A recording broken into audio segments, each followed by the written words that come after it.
And it's something that at the park we're always coming up against. Even as you drive into Appomattox County, the sign says we're the nation reunited, and we're always like, not really, sort of, but not really. And actually, one of the first history books I ever had, which is actually in arm's reach here, Lee and Granite Appomattox. Isn't that's beautiful? And this was my dad's. So it's something that he grew up with, and it's got these brilliant little illustrations in them. Oh yeah, I remember.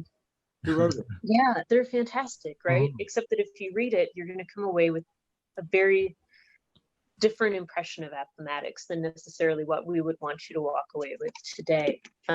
It's one that focuses very much on civility, that interestingly, I think hyper-focuses, although Pete may appreciate this, on what each general is wearing. We can talk about how Lee, the consummate gentleman, is reflected in his clothing, whereas the hardscrabble Grant shows up in his mud-spattered boots.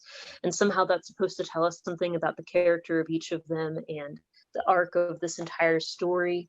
It's a story that generally ends April 9th with April 10th, Lee's dramatic farewell address. All of these sort of things that help to build toward the lost cause.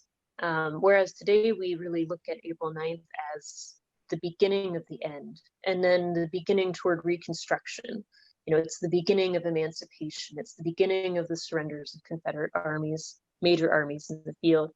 It's really a turning point instead of the end, and then there was peace. It also shows some shifting mindsets. If you ask Appomattox citizens around the turn of the century, and somebody did, in the early efforts to establish parks and memorials.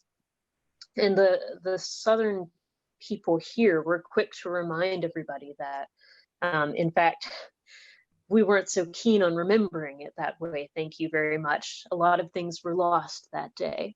Whereas today we see it as, oh, great, the war was ending, the nation's coming back together. But we also try to see more of the complications today, I think, than in the past.